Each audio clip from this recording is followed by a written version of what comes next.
படத்தில் இருக்க பாட்டு சம்மந்தமாக கேட்கலாம்ல சார்? இமான் சார், உங்களுக்கு தான் ஃபஸ்ட்டு கொஸ்டின். அது மாமா வரியா மச்சான் வரியாங்கிறப்போ, மச்சி வரியாங்கிறப்போ இந்த வாரம் அப்படின்னு நினச்சி வர்ற அளவுக்கு பாட்டு இந்துவாக இருக்குது. பிரமாதம். ரொம்ப நாளைக்கு அப்புறம் நம்ம இது உங்களை வந்து திருப்பி இன்னொரு பெரிய ரவுண்டு கொண்டு வரும்னு நினைக்கிறேன் அந்த பாட்டு. வாழ்த்துக்கள். அதில் என்ன சார், சண்டே மண்டே பச்சக்கு, சண்டே சாட்டர்டே சண்டே பச்சக்கு பச்சக்கு ஓகே, மண்டேவும் பச்சக்கு பச்சக்குங்கிறீங்களா? அப்புறம் வேலைக்கெல்லாம் போக வேண்டாமா?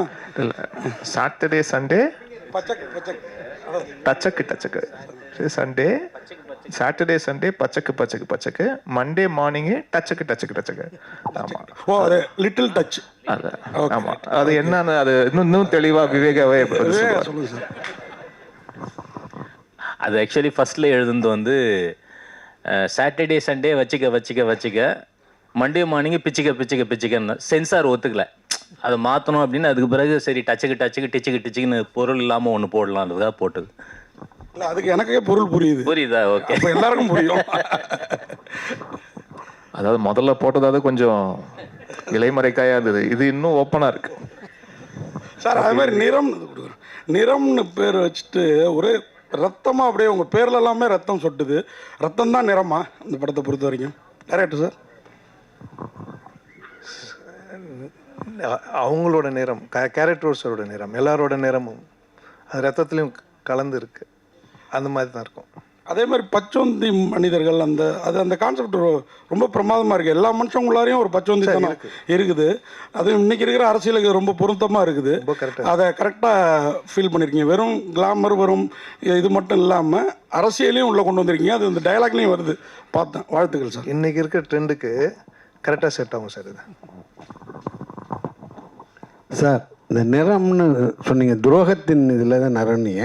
இந்த அரசியல் துரோகமா காதல் துரோகமா? சார், எல்லா துரோகமும் சார். பொண்டாட்டி துரோகம் பண்ணலாம், பசங்க துரோகம் பண்ணலாம், நீங்கள் துரோகம் பண்ணலாம், ஃப்ரெண்ட்ஸு துரோகம் பண்ணலாம், எல்லா துரோகம் பண்ணணும் சார். அதில் உங்களுக்கு நடந்த உண்மை கதைன்னு சொல்கிறது? எனக்கு நடந்ததில்ல சார். நம்ம இந்தியாவில் நடக்கிற எல்லா நடந்தையும் எடுத்து பார்த்ததில் அதில் வந்தது இது. Okay sir. விவேகா சார், உங்கள் பாட்டில் ஒரு பாட்டில் வந்து லைட் ஆஃப்னா எல்லா விளக்கமாறும் ஒன்று தான். நீங்கள் இதில் பச்சை பச்சை, இது பர்பஸாக வச்சதா அல்லது உண்மையாக சொல்லுங்கள். இப்போ இந்த படத்தில் இந்த நூதன அதூதன அந்த மெலடி சாங் கொடுத்து அதை நான் எழுதியிருப்பேனா? நிச்சயம் இருக்கு. இது ஒரு கேளிக்கை பாடல் அப்படிங்கிறதுனால அந்த கேளிக்கை பாடலுக்குரிய நியாயத்தை செய்யணுங்கிறதுக்காக அதை எழுதுறது தான். திருப்தியாக செஞ்சுருக்கீங்க. வாழ்த்துக்கள். நன்றி நன்றி சார். சார், பச்சக் பச்சக் அதெல்லாம் கரெக்டு தான். அதுக்கான நடிகை எப்படி தேர்வு செஞ்சீங்க? டான்ஸ் ஆனது பிரமாதமாக ஆடினாங்க. அது ஒரு புது சில்க் மாதிரி இருக்கு. இவ்வளவு விஷயத்துல அதுதான் ரெஜிஸ்டர் ஆயிருக்கு சார். மெயின் ஹைலைட் அதான் படத்துல. கேளுங்க சார், நல்லா கேளுங்க சார், நல்லா கேளுங்க சார். சார், நீங்க டைரக்டர் தான் சொல்லுங்க. ஏன்னா அந்த படத்து அந்த பாத்திரத்துக்கு அந்த பாட்டுக்கு செலக்ட் பண்ண ஆர்டிஸ்ட்டு இல்லை, நிறைய பேர் அவங்கள எங்கேருந்து பிடிச்சிங்க? அவங்க பேர் ஸ்னேகாதானா இல்லை புது சில்க் மாதிரி அறிமுகப்படுத்திருக்கீங்களா? இல்லை, இதில் ஆக்சுவலாக நிறைய பேர் எனக்கு மாஸ்டர், நான் எல்லோரும் உட்காந்து டீமில் இருக்கும்போது நிறைய பேர் வந்துச்சு. நான் இவங்க தான் வேணும்னு சொன்னேன். மாஸ்டர்கிட்ட கேளுங்க. ஏன்னா டான்ஸ் பார்த்தேன் இன்ஸ்டாவில், தமிழில் இது வரைக்கும் வரல, தெலுங்கு அண்ட் ஹிந்தி ஃபேமஸ்ஸு. எனக்கு இவங்க இந்த கரெக்டாக இருப்பாங்க இந்த மாஸ் சாங்குன்னு. அவங்க எவ்வளவோ கொடுத்தாரு எனக்கு, மாஸ்டரும் சரி எல்லோரும். நான் இவங்க தான் வேணும், இவங்க தான் வேணும்னு சொல்லிட்டேன். எவ்வளோ பேர் வந்து ஆஃபீஸ் வந்தாங்க. நான் ஒன்றேன், அப்படி வந்தது தான் அது. இல்லையா மாஸ்டர்? நீங்கள் தான் சொல்லணும். ஆமாம் சார், ஆமாம் சார். வந்துச்சு இந்த இது காதலனில் வரும்ல சார், ஏவோவா அந்த மாதிரி வந்துச்சு. விட்டு பார்த்தோம். சார் நல்லா வாய்ஸ் கொடுத்தாரு. அவர் கொடுத்த வாய்ஸ் படம்லாம், அவர் கொடுத்த வாய்ஸ்லாம் படம் ஹிட்டு சார். 2 படம் அவர் கொடுத்த நிறைய வாய்ஸ் படம் ஹிட்டு.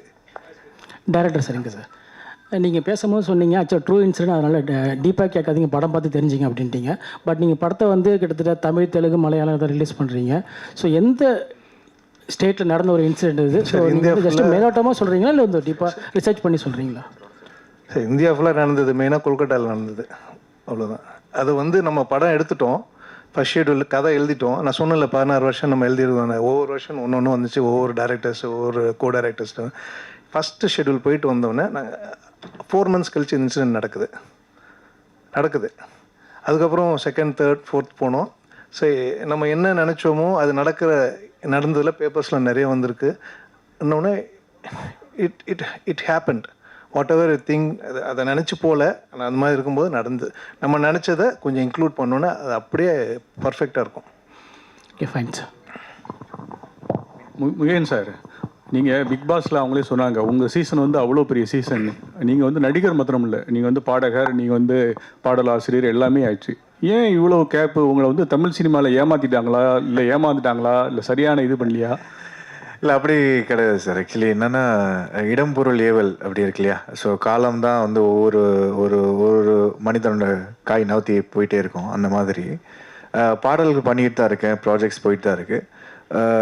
இப்போ சோஷியல் மீடியா வந்து இன்ஃப்ளூயன்ஸ் அதிகமாக இருக்குது. இப்போ சோஷியல் மீடியான்னு பார்த்தீங்கன்னா நம்ம ஒரு 10 வருஷம் முன்னாடி பார்த்தீங்கன்னா நம்ம ஏதாச்சும் ஒரு கான்டென்ட் போட்டால் 10 பேர் பார்ப்பாங்க. அப்போது இப்போ இருக்கிற காலகட்டத்தில் பார்த்தீங்கன்னா ஒரு கான்டென்ட் பார்த்தா ஒரு ஆள் தான் பார்ப்பாங்க. என்ன ரீசன்னா த க்ரோத், அவ்வளோ அதிகமான இன்ஃப்ளூயன்சஸ், அவ்வளோ அதிகமான விஷயங்கள் வந்து ஃப்ளட்டட் ஆகுது. ஸோ அந்த மாதிரி சில விஷயங்கள் நம்ம செய்கிறப்ப அது தெரியாமல் இருக்கலாம். ஸோ நான் நிறைய பாடல்கள் ரீசன்ட் டைமில் பண்ணியிருந்தேன். பொதுவாக ஒரு 80% தெரியுது, 20% தெரியல. எப்போ ரிலீஸ் பண்ணுறீங்கன்னு கேட்குறாங்க. பட் ரிலீஸ் ஆகிருக்கும், அதுக்கப்புறம் தான் போய் பார்ப்பாங்க, தேடுவாங்க. ஏன்னா அவங்களோட அல்கரிதம் மாறி இருக்கும். அவங்க சர்ச் பண்ணுற அல்கரிதம் யூடியூப்பில் இருக்கட்டும், இன்ஸ்டாகிராம் இருக்கட்டும், அந்த மாதிரி. ஸோ இந்த ஒரு அடிப்படை தான். மற்றபடி பாடல்கள் பண்ணிகிட்டு இருக்கேன். படங்கள் 2-3 படங்கள் வருஷலாம் தொடர்ந்து வரப்போகுது. ஸோ ஒவ்வொருத்துக்கும் ஒரு கேப் வந்து என்ன விடுதுன்னா சில தாமதங்கள் இப்போ ப்ரொடக்ஷன் சைடில் நடக்கும். அதுக்கப்புறம் வந்து தவிர்க்க முடியாத சில காரணங்கள் சொல்லலாம் இல்லையா? எல்லாத்துக்குமே ஒரு பிரச்சனை இருக்கும் இல்லையா? ஸோ அந்த ஒரு கேப் தான் தவிர்த்து நல்ல கான்டென்ட் வந்து எப்பயுமே கொடுக்கணும்னு ஆசைப்பட்றேன். ஸோ நல்ல கான்டென்ட் தேர்ந்தெடுத்து பண்ணிகிட்ருக்கேன். ஹாய் முகேன். Thank you sir. சொல்லுங்கள் அக்கா. வணக்கம். வணக்கம். இப்போ வந்து நீங்கள் மலேசியா டு சென்னை வந்து படம் பண்ணிட்டு இருக்கீங்களா? இந்தியாவில் செட்டில் ஆகிற ஐடியா இருக்கா? அடுத்தடுத்து என்னென்ன படங்கள் பண்ணிட்டு இருக்கீங்க, ஒரு அப்டேட் கொடுங்க. கண்டிப்பாக்கா, டெஃபினட்டாக ஐடியா இருக்குது. இந்தியாவில் செட்டில் ஒரு ஐடியா இருக்குது. என்னோடய ஃபேமிலியெல்லாம் முழுசாக மலேசியாவில் தான் இருக்கிறாங்க. ஸோ நான் வந்து ரொம்ப ஃபேமிலி ஓரியன்டான ஒரு பர்சன். ஸோ அதனால் நான் பேக் அண்ட் ஃபார்த் ட்ராவல் பண்ணிக்கிட்டே தான் இருக்கேன். எனக்கு இங்கே அதிகமான வாய்ப்புகள் கிடைக்கிறப்ப இங்கே இருந்து ஒரு ரீசன்ட் டைமில் படம் பண்ணுறப்போ ஒரு 3 months, ஒரு 4 months, 6 months, 8 monthsலாம் கூட இருந்திருக்கேன். ஸோ 8 months இங்கே இருந்து ஃபுல் ஸ்ட்ரெச்சாக முடிச்சுட்டு அதுக்கப்புறம் ஊருக்கு போயிட்டு வந்திருக்கேன். ஸோ இந்த மாதிரி ட்ராவலிங் தான் இருக்குது. அடுத்தடுத்த எக்ஸைட்டிங்கான படங்கள், ப்ராஜெக்ட்ஸ், பாட்டு இதெல்லாமே வரிசையில் காத்துட்ருக்கு. இந்த நிறம் முடிஞ்சதுக்கப்புறம் ஒவ்வொரு அப்டேட்டாக வரும்க்கா. முகேன் சார், அண்ணன் கேட்ட கொஸ்டினோட இது தொடர்ச்சி தான். ஏன்னா பிக் பாஸில் ஜெயிச்சவங்க எல்லாருமே தான் வந்து ரொம்ப ஸ்ட்ரகிள் பண்ணுறாங்க. ஆனால் வந்து கூட இருக்கிறவங்க வந்து நிறைய படம் பண்ணிடுறாங்க. ஏன் நீங்கள் வந்து ஹீரோஸும் தான் பண்ணணும், இல்லை மற்ற வேறு கேரக்டர் பண்ணக்கூடாதுன்னு சொல்லிட்டு ஒரு பிளானில் இருக்கீங்களா? அப்படி கிடையாதுண்ணே. நல்ல கேள்வி. Thank you for asking. நான் இன்னைக்கு கூட பேசியிருந்தேன், எங்களுடைய டீமில் பேசியிருந்தேன். ஆக்சுவலி ஹீரோ மட்டும் பண்ணோன்னு கிடையாது, எல்லா கதாபாத்திரமும். இப்போ இருக்கிறது வந்து பார்த்தீங்கன்னா ஹீரோ வச்சு ஸ்டாரி பண்ணுறதோட ஸ்டாரி தான் ஹீரோவாக இருக்குது நிறைய இடங்கள். அது மாதிரி நிறைய படங்கள் கூட நீங்கள் சொல்லலாம். எக்ஸாம்பிள் சொல்லணும்னா டூரிஸ்ட் ஃபேமிலி, அது வந்து ஹீரோ ஓரியன்ட் ஃபிலிம் கிடையாது. அந்த ஸ்டாரி வந்து ஒரு ஹீரோ. அந்த மாதிரி நல்ல கதாபாத்திரம் உள்ள எந்த ரோல் கிடைச்சாலும், ஒரு வில்லன் கிடைச்சாலும் பண்ணணும்னு எனக்கு ஆசை இருக்குது. நல்ல கதாபாத்திரம் ரோல் கிடைச்சாலும் பண்ணணும்னு ஆசை இருக்குது. கண்டிப்பாக அதை நோக்கி போவேன். இமான் சார், டேரக்டர் சொன்னாங்க எல்லாமே துரோகம் சொல்லிட்டு ஒரு சாங்ஸ் வருது. அது வந்து இமான் சாருக்கும் வந்து துரோகம் நடந்திருக்குன்ட்டு. அந்த சாங்ஸ் பண்ணும்போது மட்டும் உங்களுக்கு என்ன தோணுச்சு மைண்டில்? யாருக்கு தான் சார் நடக்காம இருக்கு? யாரெல்லாம் அவங்கவுங்க வாழ்க்கையில் ஏதாவது ஒன்று இருக்கு தானே செய்யும். ஸோ அது வந்து அந்த மாதிரி ஒரு வரி பாவுஜை போடும்போது இன்னும் ரிலேட்டபிளாக இருந்தது. அது வந்து எனக்கு மட்டும் இல்லை, அது கேட்குறவங்க யாராக இருந்தாலுமே அவங்களோட வாழ்க்கையில் ஏதாவது ஒரு நிகழ்வு நடந்திருக்கும் இல்லையா? ஸோ அதை வச்சு பார்க்கும்போது ஓகே, ரொம்ப ரிலேட்டபிளாக இருக்கு. ஒன்றும் இல்லை, இப்போ அந்த வரியை பற்றி யாரும் ஒன்றும் நாங்கள் பேசிக்கவும் இல்லை, ஒன்றும் இல்லை. பட் அதே விஷயம் வந்து இயக்குனருக்கு, அவருக்கும் அது ரிலேட் ஆயிருக்கு, ப்ரொடியூசருக்கும் அது ரிலேட் ஆயிருக்குன்னும் போது அது ரொம்ப ஒரு காமன் ஃபேக்டராக இருக்குன்னு பார்க்கும்போது ஓகே. அப்போது ஏன்னா ஒரு கலை, அந்த படைப்பே சார் அது எத்தனை பேருக்கு அது ரிலேட் பண்ணுதுன்றது தானே விஷயம். அது ஒரு வரி, ஒரு பாடலுடைய வரி அது ரிலேட் பண்ணுதுன்னா சந்தோஷம் தானே. பாவிஜய் சார், உங்களுக்கு ஒரே கொஸ்டின். பாவிஜய் சார் ஒரு நிமிஷம். Sir Viveka sir, Viveka sir சொல்லுங்க. கேளுங்க சார், நல்லா கேளுங்க சார். சரிங்க சார், இப்போ இந்த ஸ்டேஜில் எல்லாருமே இன்ஃப்ளூயன்சர் சொல்லியிருந்தாங்க. ஆனால் நீங்கள் வந்து 2 வருஷத்துக்கு முன்னாடி ஒரு இன்ஃப்ளூயன்சர் மீட் வச்சு ஒரு சங்கம் ஒன்று ஆரம்பிச்சிங்க. அது எந்த லெவலில் இருக்குது? இப்போ இன்ஃப்ளூயன்சர் தான் வந்து சினிமாவை ஆட்டி படைக்கிறாங்களா? ஆனால் வந்து நீங்கள் சொல்லும் போது என்ன சொன்னீங்க, நாங்கள் ஒரு குரூப்பாக ஃபார்ம் பண்ணி அவங்கள நீட்டாக பண்ணுவோம் நீங்கள். ஆனால் இப்போ இன்ஃப்ளூயன்ஸ் கிட்ட போகும்போது எல்லாமே பணம் கேட்குறாங்க, அதிக லெவலில் காசு கேட்குறாங்க, ஒரு சின்ன ரிவ்யூ கூட. அது நீங்கள் எப்படி பார்க்குறீங்க? இல்லை, இன்ஃப்ளூயன்சர்ஸ் அசோசியேஷன் வந்து south Indian social media influencers association அதனுடைய பிரசிடெண்ட்டாக இருந்து நான் ஆரம்பித்து ஏறக்குறைய 5 நிகழ்வுகள் நடத்திட்டோம். நேற்று முன்தினம் கூட தருமபுரியில் மிகப்பெரிய 2ஆம் ஆண்டு தொடக்க விழா நிகழ்வு, விருது வழங்கும் நிகழ்வு நடந்தது. அது ரொம்ப நல்லா போயிட்டுருக்கு. தனிப்பட்ட இன்ஃப்ளூயன்சர்ஸ் என்ன பண்ணுறாங்கிறதுக்கு வந்து இன்ஃப்ளூயன்சர் சங்கம் வந்து பொறுப்பேற்காது. ஒட்டுமொத்தமாக எங்கள் சங்கத்தில் வந்து அது மிகச்சிறப்பாக நடந்துக்கிட்டு இருக்கு.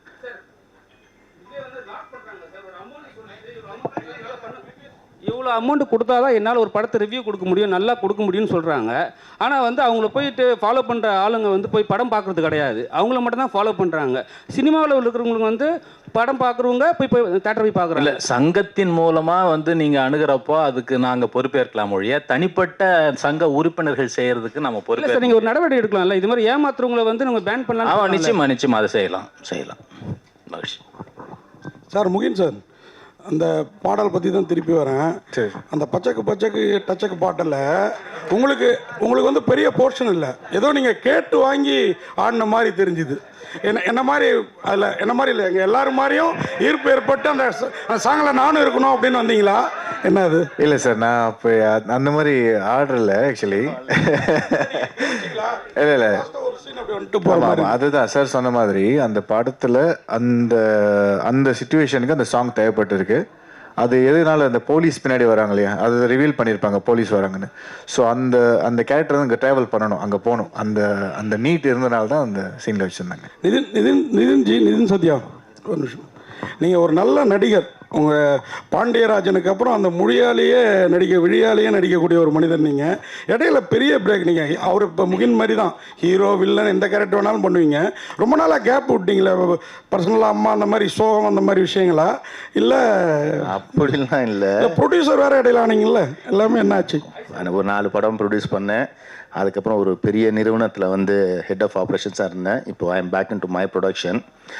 அதான் முகின் சொன்ன மாதிரி இடம் பொருள் ஏவல் நல்ல படம், ஒரு தரமான படம், அதில் ஒரு நல்ல கேரக்டர். அதுதான் இனிமேல் குவாலிட்டி தான் பார்க்கணும், குவான்டிட்டி பார்க்கறது வந்து எனக்கு பெரிய உடன்பாடு இல்லைன்னு தான் நான் ஃபீல் பண்ணுறேன். இனிமேல் இந்த கேப் இல்லாமல் நான் பார்த்துக்கிறேன் கண்டிப்பாக. இயக்குனர் சார், அதாவது இந்தியாவில் வந்து தொடர்ந்து வந்து பாலியல் குற்றங்கள் வந்து பெண்களுக்கு எதிராக அதிகமாக நடந்துக்கிட்டு இருக்கு. நீங்கள் வந்து இந்த பாலியல் குற்றத்தை வந்து இந்த படத்தில் மையப்படுத்தி எடுத்திருக்கீங்களா, இல்லை வேற ஏதாவது இன்ஸ்டன்ட்? ஓகே சார், இது உண்மை சம்பவத்தை தழுவி உண்மை சம்பவம் ஆயிருக்கு. ஓகே சார், இது இருந்திருக்கு, வந்திருக்கு. அதுவும் இல்லாமல் இதுக்கு முன்னாடி வந்ததெல்லாம் ஒட்டியே வரும். இது ரொம்ப ஒட்டினது வந்து இப்போ ரீசெண்டாக வந்தது. Okay sir. இமான் சார், இந்த தேசிய அவார்டு வந்து தொடர்ந்து வந்து நல்ல படங்களுக்கு தான் வந்து தொடர்ந்து கொடுத்துக்கிட்டு இருக்காங்க. இந்த வருஷம் பயங்கர சர்ச்சையாயிருக்கு. இப்போ வந்து நீங்கள் இந்த மாமா வாரியா வா மச்சு வாரியான்னு இந்த பாட்டு போடுறீங்க. இந்த வருஷத்துக்கான தேசிய அவார்டு வந்து 2027 உங்களுக்கு கிடைக்குமா? அப்படி கிடைச்சா நீங்கள் ஏற்றுப்பீங்களா அந்த பாட்டுக்கு? ஏன்னா வந்து நிறைய சர்ச்சையாயிருக்கு சார். அதான் சொல்கிறேன், இந்த பாட்டுக்கு அந்த பாட்டுக்கெல்லாம் தாண்டி ஒரு தேசிய அளவில் நம்மளுடைய மாநிலத்துக்கு ஒரு அங்கீகாரம் கிடைக்குதுன்னா அது நம்ம ஒட்டுமொத்த தமிழர்களுடைய வெற்றியாக தான் சார் அதை நம்ம பார்க்க முடியும், அவ்வளோதான். ஸோ அது வந்து அதான் சொல்கிறேன், எப்போவுமே ஒரு வெற்றி அந்த படைப்புக்கு உண்டான வெற்றியா அப்படின்னு பார்த்தீங்கன்னா சில நேரங்கள் அது வந்து கரெக்டு ஆமான்னு சொல்லுவாங்க, சில நேரம் இல்லைங்க அதுக்கெல்லாம் அவ்வளோ தகுதியெல்லாம் கிடையாதுங்க அப்படின்னு சொல்லுவாங்க. பட் நான் எப்போவுமே அதை எப்படி பார்க்குறேன்னா, ஒருத்தருடைய ட்ராவல், அவங்க எங்கேருந்து வந்திருக்காங்க, அவங்க என்னவா இருந்திருக்காங்க, இதே துறையில் எத்தனை ஆண்டு காலமாக அவங்க அதை வந்து ரொம்ப அந்த இடத்தை தக்க வைப்பதற்குண்டான உழைப்பை எவ்வளோ போட்டிருக்காங்க, அதெல்லாம் சேர்ந்து அதுக்குண்டான முத்தாய்ப்பாக வந்து ஒரு விஷயம் ஒன்று நடக்கும், ஒவ்வொருத்தருடைய வாழ்க்கையில் வந்து நடக்கும். அது அவங்க கொடுக்கப்படுற விருது வந்து அதுக்கு தகுதியானதா இல்லையான்னு பார்த்தீங்கன்னா அதுக்கு வந்து மாற்று கருத்து இருந்துக்கிட்டே இருக்கும். அது எல்லாரோட விமர்சனத்துக்கு உள்ளான ஒரு விஷயம்தான். அப்புறம் அதை தாண்டி ஒரு நபருக்கு, அதுவும் நம்மளுடைய தமிழ்நாட்டில் சேர்ந்த ஒருத்தருக்கு அது கிடைக்கிது அப்படின்னு நினச்சி பார்க்கும்போது அப்படி தான் நம்ம சந்தோஷப்பட்டுக்கணுமே ஒழிய, ஓகே நம்ம தேசிய விருது அளவுக்கு நம்மளுடைய தமிழருக்கோ இல்லாட்டி இங்கிருந்து நம்ம திரைத்துறையில் தமிழராக இருக்கிறாங்களோ இல்லையோ, பட் இந்த திரைத்துறையில் நம்ம தமிழ் திரைத்துறையில் இருந்து ஒரு சாதனை பண்ணுறாங்க, அந்த சாதனையாளருக்கு ஒரு விருது வழங்கப்படுதுன்னா அது நம்ம மாநிலத்தோடைய ஒரு ப்ரைடாக பார்த்துட்டு போகணும்னு தான் நினைக்கிறேன், அவ்வளோதான். அதை தாண்டி இது தகுதியானதா இல்லையா அப்படின்ற அந்த ஆய்வுக்குள்ளே போவானான்னு நினைக்கிறேன் நான். நிதின் சார், உங்கள் காஸ்டியூம் பார்த்தீங்கன்னா வேறு மாதிரி இருக்குது. சரி, அது ஏதோ ஒரு கோட் சொல்கிற மாதிரி இருக்குது. இப்போ வந்து ஒரு பெரிய நிறுவனத்துலேருந்து வெளியே வந்து தனியாக படம் பண்ணுறீங்க, அப்புறம் வந்து அந்த கட்சியில் எதாவது போகிற பிளான் எதாவது இருக்கா? இப்போதைக்கு அரசியல் பிளான்லாம் எதுவுமே இல்லை. இந்த back into acting, back into production, அதுதான் இப்போதைக்கு பிளான். இமான் சார், நீங்கள் நேஷ்னல் அவார்டு பேசினால கேட்குறோம். நேஷ்னல் அவார்டு ஜூரி மேலேயே நிறைய குற்றச்சாட்டு வருது. அவங்க வந்து நம்மளுக்காக உரிமையாக போராடி வாங்கியிருக்கணும், மலையாளத்துலேயோ பெங்காலியோ பேசி வாங்குறாங்க, நம்மளுக்கு வாங்கலை. தகுதியான படம் நிறைய படம் இந்த வருஷமே வந்து அவ்வளோ உள்ள படங்களுக்கு வந்து கிடைக்கல, தகுதி இருக்கோ இல்லையோ சில சிபாரிசில் வாங்குறாங்க அப்படிங்காங்க. நீங்கள் நேஷ்னல் அவார்டுங்கனால உங்கள் அதை கருத்தை பற்றி அதான் அது வந்து ஆக்சுவலாக ஒருத்தர் எடுக்கிற முடிவு கிடையாது சார். நம்ம இங்கிருந்து பார்க்கும்போது நம்ம மாநிலத்துக்கு இதை கிடச்சிருக்கலாமே, இதை பண்ணியிருக்கலாமே, இங்கே இருக்கிறவர்கள் இதை சொல்லியிருக்கலாமே, இதுக்காக வந்து போராடி வாங்கியிருக்கலாமே, அதெல்லாம் நம்மளுடைய கேள்விகள் இருக்கும். பட் அந்த ஜூரியில் இருக்கும்போது வெறும் நம்ம அது வந்து தமிழுக்கு உண்டான குரலாக மட்டும் இருக்காது. அது ஒவ்வொரு மாநிலத்திலையும் அவங்களுடைய படங்களும் திரைப்படங்களும் ப்ளஸ் என்ன திரைப்படங்கள் இங்கே நம்ம அனுப்பப்படுது. இப்போது வந்து ஒவ்வொரு அவார்டு விஷயத்துக்கும் வந்து அந்த திரைப்படம் முதல்ல அதுக்காக முறைப்படி அனுப்பப்பட்டிருக்கா, அவங்க அதை பார்க்குறாங்களா, அவங்களுக்கு வந்து அது வந்து காட்சியளிக்கப்பட்டிருக்கா, அவங்க முறைப்படி அதை வந்து ஃபார்வர்ட் பண்ணியிருக்காங்க. நிறைய படங்கள் தகுதியான படங்கள் இருக்கும், பட் அந்த கமிட்டிக்குள்ளேயே போயிருக்காது, அந்த கமிட்டிக்குள்ளே ஸ்க்ரீனிங்குள்ளேயே போயிருக்காது. அப்போ எப்படி வந்து அவார்டு நீங்கள் எதிர்பார்க்க முடியும்? இதெல்லாம் விஷயங்கள் இருக்குது. ஸோ ப்ளஸ் அங்கே ஸ்க்ரீன் பண்ண படங்கள் தாண்டி அங்கே ஒவ்வொரு மாநிலத்துக்கு உண்டான அந்த ஜூரி, அதை தாண்டி அந்த ஜூரிஸ் எல்லாருமே கலந்து பேசி ஒரு முடிவு எடுக்கிறதுன்னு இருக்கு இல்லையா? இதில் வந்து பல ஸ்டேஜஸ் இருக்குது. ஸோ அதனால் வெறும் நம்ம இங்கே தமிழை சார்ந்து இங்கே இருக்கிற ஜூரி மெம்பர்ஸை மட்டுமே ஏன்னு கேள்வி கேட்குறதோ குற்றம் சொல்கிறதோ அது வந்து சரியாக இருக்காதுன்னு என்னுடைய அபிப்பிராயம் சார். ஹீரோயின் மேடம், ஹீரோயின் இங்கே சினிமாவில் மொத்தமாக பார்த்தீங்கன்னா இந்தியா ஃபுல்லாகவே நிறம் அப்படின்றது ரொம்ப முக்கியமாக இருக்குது. அதில் பார்த்தீங்கன்னா ஒயிட்டை மட்டும்தான் நல்லா தேர்ந்தெடுப்பாங்க, பிரைட்டாக இருக்காங்களா அழகாக இருக்காங்களான்னு. பிளாக் கொஞ்சம் இதுவாக இருந்தால் கூட அவங்க வந்து ரிஜெக்ட் பண்ணிவிடுவாங்க. ஸோ இதை எப்படி பார்க்குறீங்க? ஏன்னா சமீபத்தில் பிரியாமணி போயிட்டு பாலிவுட்டில் போய் அவங்களே சொல்லியிருக்காங்க, கருப்பாக இருக்கிறதுனால எங்களையே ஓரம் கட்டிட்டாங்க அப்படின்ற மாதிரி. ஸோ இதை எப்படி பார்க்குறீங்க? புரியலையே. அதாவது bright. He's saying in India mostly all the films they only ask you, they only putting white females, fair females.